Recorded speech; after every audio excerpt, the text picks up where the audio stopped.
तुम्हें लगता है तुम अपने घर में महफूज हो?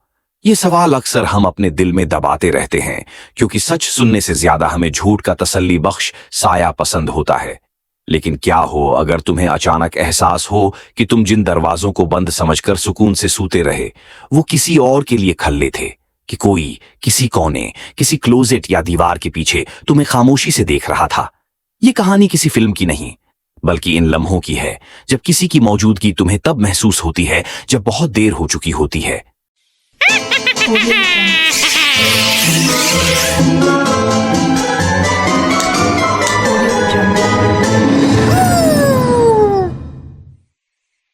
मैं कुछ सालों से 2 जॉब्स कर रहा हूं और आमतौर पर सब 6-4 बजे अपने घर से निकलता हूं और रात 10 बजे वापस आता हूं। फिर मैं सोता हूं और ज्यादातर दिनों में यही दोबारा करता हूं। किस्मती से ये वो सूरत हाल है जिसमें मैं कुछ वक्त से हूं, लेकिन ये वाकया कुछ महीने पहले का है। एक रात में वापस आया और वही क्या जो मैं हमेशा करता हूं, यानी शोवर लेना और बेड के लिए तैयार होना। लेकिन जब मैं शोवर में था, मुझे कुछ मूवमेंट सुनाई दी जो बाथरूम के दरवाजे के बाहर से आ रही थी। मैं फौरन बाहर निकला और चेक किया, लेकिन कुछ नहीं दिखा। मैंने सोचा कि शायद ये घर की आवाज हो या कुछ और। फिर मैंने क्लीनिंग की और बेड पर जाकर लेट गया। रात भर में मुख्तलिफ अजीब आवाजें सुनता रहा जो घर के मुख्तलिफ हिस्सों से आ रही थीं। ज्यादातर क्रीकिंग जैसी आवाजें, जैसे बाहर बहुत ज्यादा हुआ चल रही हो और घर को हिला रही हो, लेकिन न हुआ थी और न ही घर के हिलने का कोई वजह थी। एक वक्त में रात के दरमियान मैंने उठकर पूरे घर का चक्कर लगाया ताकि पता चल सके कि ये आवाज कहां से आ रही है, लेकिन कुछ नहीं मिला। सुबह हुई और मैं बहुत थका हुआ था, फिर भी पूरा दिन काम करना पड़ा। बस कॉफी पीता रहा ताकि जाग सकूं। जब मैं वापस आया तो थका हारा था और एक अच्छी नींद का इंतजार कर रहा था। मैं सीधा ऊपर गया और शवर खोला, लेकिन जब मैं अंदर जाने ही वाला था, मुझे फिर दरवाजे के बाहर कुछ सुनाई दिया। उस बार मुझे ये लग रहा था कि कुछ दरवाजे के करीब से गुजरता हुआ जा रहा है और फिर कमरे से बाहर चला गया। फिर भी जितना भी गैर मुतवक्का था, मुझे ऐसा लगा कि कुछ मेरी रूम के अंदर से गुजरा। मुझे चेक करना पड़ा था कि कहीं कोई मौजूद तो नहीं है, लेकिन मैं बहुत घबराया हुआ था। आखिरकार जब मैंने हिम्मत करके दरवाजा खोला तो कुछ भी नजर नहीं आया। मैं पूरे घर का चक्कर लगाकर हर कमरे में गया, लेकिन मुझे ये यकीन हो गया कि ये कुछ अजीब अंदर की दीवारों या फर्श के नीचे से आ रहा था। मैं शॉवर लेकर बेड पर जाकर लेट गया और तकरीबन 12 बजे के करीब सो गया। जैसे ही मेरी आंख खुली, मुझे फौरन ये एहसास हो गया कि कुछ गलत है। बहुत अंधेरा था, इसलिए रात का वक्त था और पूरे घर में खामोशी छाई हुई थी। मुझे ये नहीं पता था कि मुझे क्या जगा रहा था, लेकिन मुझे महसूस हो रहा था कि ये इन आवाजों से जुड़ा था जो मैं सुन रहा था। मैं दरवाजे के नीचे से एक साये की हरकत देखी। मेरी धड़कन तेज हो गई जैसे ही मैंने वो साया दरवाजे से दूर हरकत करते हुए देखा, और फिर मुझे आवाजें आईं जैसे कोई ऊपर के हॉलवे में चल रहा हो। मैं खौफ से साकत हो गया, लेकिन शायद ये एड्रेनालाइन की वजह से था जिसने मुझे बेड से उठाया और दरवाजा खोलने पर मजबूर कर दिया। मैं बाहर निकला और हॉलवे के आखिर में एक आदमी का स्याह साया देखा। उसकी आंखें वो वाहिद चीज थीं जो मुझे बहुत नमाया नजर आए, जैसे वो मुझे गुस्से और बेचैनी से देख रहा हो। मैंने फौरन अपने बेडरूम के दरवाजे को बंद कर दिया और चाबी लगा दी। वो शख्स फौरन नीचे की तरफ चल पड़ा, लेकिन मुझे 30 सेकंड बाद ही इसकी आवाज आई जैसे वो घर से बाहर जा रहा हो। मैंने पुलिस को फौरन बुलाया, लेकिन उनके पास ज्यादा मालूमात नहीं थीं। उन्होंने चंद निशानियां पाई कि वो शख्स हो मेरे घर में कम इज कम कुछ दिनों से छुपकर रह रहा था, लेकिन बस इतना ही। मैं नहीं जानता कि वो कहां छिप रहा था, लेकिन मैं हमेशा सोचता हूं कि जब मैं उसे बाथरूम के दरवाजे के पास सुने था, शायद वो मेरे बेड पर सो रहा था, फिर जल्दी से अलमारी में छिप जाता और जब मैं शावर लेने जाता, वो कमरे से बाहर निकलने का मौका लेता। मैं ये भी सोचता हूं कि वो क्यों नीचे इतनी देर तक वक्त गुजार रहा था, जबकि वो जानता था कि मैंने उसे देख लिया था और गालिबन पुलिस उनको कॉल कर दी थी। ये सब कियास आराइयां हैं, लेकिन ये सोचना कि एक अजनबी शख्स मेरे घर में छुप कर रह रहा था जब मैं सो रहा था, बहुत खौफनाक है। जितना मुझे पता है वो शख्स वापस नहीं आया और उसके बारे में कोई अपडेट्स नहीं आई। ये वाकया तकरीबन 3 साल पहले हुआ। मैं अपने भाई से मिलने के लिए किराए के हाउस में रह रहा था। वो मुझसे दूर रहता है, इसलिए मुझे उसे अक्सर नहीं देखने का मौका मिलता। उसका सिर्फ एक 1 बेडरूम अपार्टमेंट है, इसलिए जब भी मैं उससे मिलने जाता हूं मुझे कहीं और रहना पड़ता है। जो हाउस मैंने किराए पर लिया था वो मेरे भाई के अपार्टमेंट के करीब था। ये करीबी होटल्स के बराबर कीमत पर था, इसलिए ये हाउस किराए पर लेने का फैसला आसान था। मैं सुबह जल्दी शहर पहुंचा, अपने भाई से मिला, कुछ ग्रोसरीज खरीदी और 5 बजे के करीब किराए के हाउस वापस पहुंच गया। हाउस में ज्यादा कुछ नहीं था सिवाय एक सोफा और टीवी और बेड के, लेकिन कीमत के हिसाब से मुझे ज्यादा की तौक़ा नहीं थी। मैं 9 बजे तक जागता रहा और फिर बेड पर चला गया। पूरा दिन बहुत लंबा था, इसलिए मैं अच्छी नींद की उम्मीद कर रहा था, लेकिन मैं बेड पर लेटकर काफी देर तक जागता रहा और 1 घंटे के बाद नींद आई। जब मेरी आंखें खुली, कमरा मुकम्मल तौर पर अंधेरे में था। उससे पहले कि मैं टाइम देख पाता, मैंने कुछ सुना जो कमरे के बाहर से आ रहा था। आहिस्ता कदमों की आवाज जो हॉलवे में चल रही थी, और फिर खामोशी छा गई। ऐसा लगा जैसे मेरा पूरा जिस्म साकत हो गया।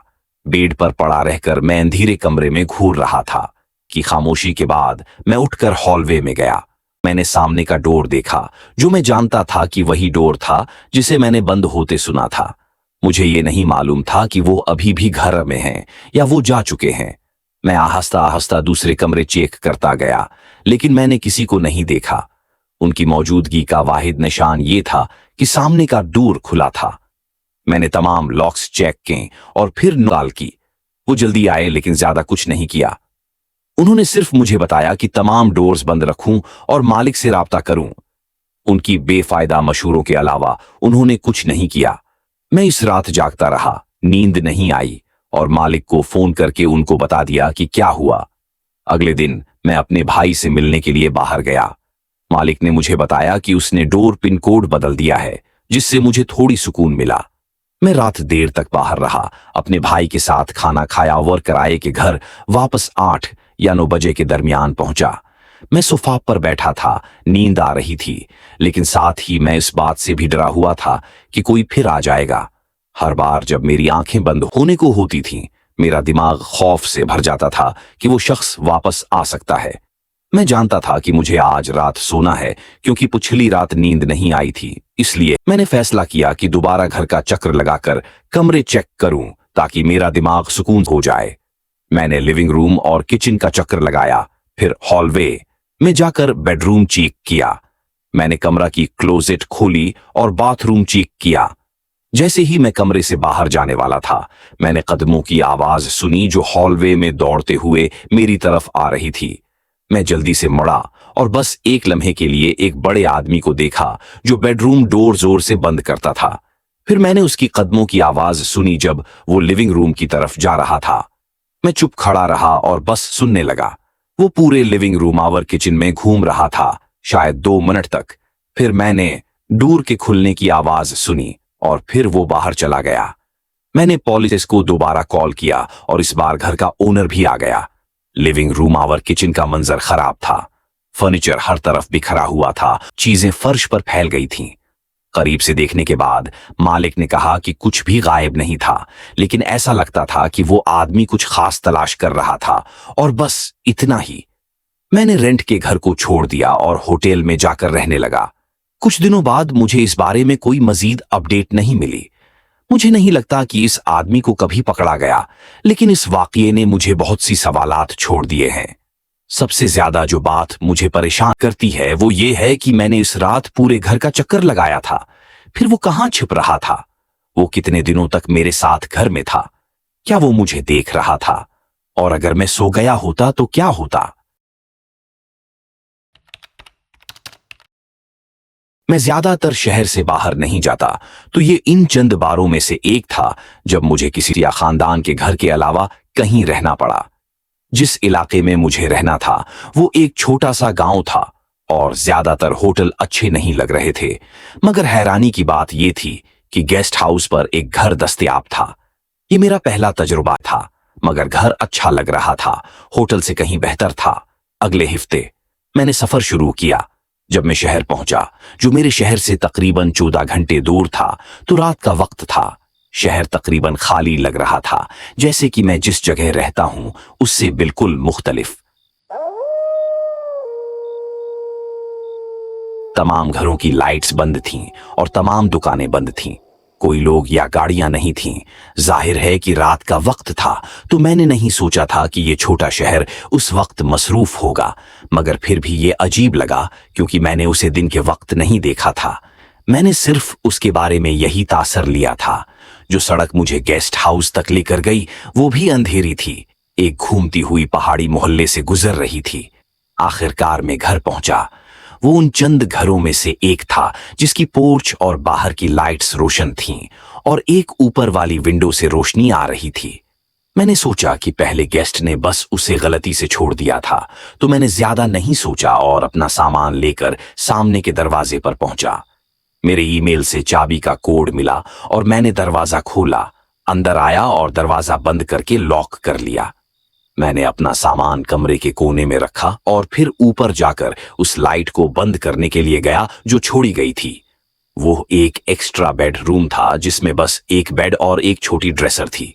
मैंने लाइट बंद की और फिर मेन नेड रूम में अपना सामान रखने गया। मैं एक रात के लिए रख रहा था, मगर 2 रातें बुक की थीं क्योंकि मुझे अगले दिन तक वहां रहना था। मैं 1 घंटे से भी कम वक्त तक जाग रहा था और फिर आखिरकार सो गया, मगर नींद नहीं आई। फिर अचानक मैंने एक आवाज सुनी, जैसे कुछ दीवारों में टकरा रहा हो। मैं दरवाजे को देखकर सोच रहा था कि ये आवाज क्या हो सकती है, मगर कुछ समझ नहीं आया, तो मैं उठकर चेक करने गया। मैंने आहिस्ता से दरवाजा खोला और ऊपर की हालवे में झांका। अब वो जगह खामोश और अंधेरी थी, कोई आवाज नहीं थी, बस हवा के चलने की आवाज आ रही थी।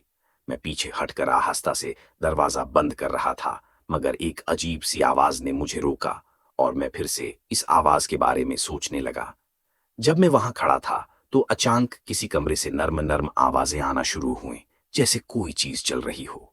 मैंने अपने कान दरवाजे के करीब करके सुनने की कोशिश की और फिर वो आवाज हालवे में आई और दरवाजे की तरफ बढ़ने लगी। मैं इतना चुकाचौंध में था कि मुझे ये समझ में नहीं आया कि ये कदमों की आवाजें हैं, जैसे कोई शख्स दरवाजे की तरफ आ रहा हो। मेरा दिल तेज तेज धड़कने लगा जब वो आवाजें दरवाजे के बिल्कुल करीब पहुंच गईं। मैंने दरवाजे की चाबी पर हाथ मजबूती से रखा ताकि वो हरकत न करे, और कुछ ही देर बाद मैंने महसूस किया कि वो खुलने की कोशिश कर रहा था। जैसे ही मैंने मुजाहमत की, वो रख गए। कुछ लम्हों के बाद अचानक वो चाबी नीचे करने की कोशिश करता है और दरवाजे पर जोर से धक्का मारा। दरवाजा आधा खुल गया, मगर मैंने अपने जिस्म को उसके साथ लगाकर रोक लिया। मैंने सिर्फ उनके चेहरे का आधा हिस्सा दरवाजे में देखा, मगर उनकी आंखों में एक गुस्सा था जिसका मैंने कभी नहीं सोचा था। एक लड़ाई के बाद मैं किसी तरह दरवाजा वापस लॉक कर बंद करने में कामयाब हो गया। दूसरी तरफ से वो शख्स दरवाजा खोलने की कोशिश करता रहा, मगर कुछ बड़ा भला कहने के बाद वो नीचे दौड़ते हुए घर से बाहर चला गया। मैं अभी भी सांस रोक रहा था, मेरा दिमाग तेज तेज चल रहा था, मगर मैंने खुद को कंट्रोल किया। इतने छोटे शहर में पुलिस जल्दी पहुंच गई। अगले दिन जब मैंने छोड़ा तो गेस्ट हाउस के मालिक ने केस जारी रखा, लेकिन मैं चाहता हूं कि मैं उसके पीछे रहता। वो आदमी बहुत डेस्परेट लग रहा था, जैसे वो मेरे कमरे में आना चाहता था, और वो गुस्से में था, जैसे वो मुझे तकलीफ पहुंचाना चाहता हो। ये सब कुछ अजीब था और मुझे लगता है कि ये कभी मेरे दिमाग से नहीं निकलेगा। और अब मुझे लगता है कि शायद मैं दोबारा गेस्ट हाउस हूंगा का इस्तेमाल नहीं करूंगा। मैं अब भी कभी कभी रात को जाग जाता हूं, एक अनजानी सांस की आवाज या फर्श की खफीफ चरचराहट सुनकर। मैं जानता हूं कि दरवाजे बंद हैं, ताले लगे हैं और कोई अंदर नहीं होना चाहिए, लेकिन खौफ सिर्फ दरवाजों से नहीं रखता। मुझे अक्सर लगता है जैसे कोई मुझे देख रहा हो, जैसे वो फिर वापस आ गया हो। वही आंखें, वही साया, वही गुस्सा। शायद ये सिर्फ मेरा वहम है, या शायद वो कभी गया ही नहीं था। तुम भी अपने आसपास एक बार और देख लो, कहीं कोई तुम्हें भी चुपके से ना।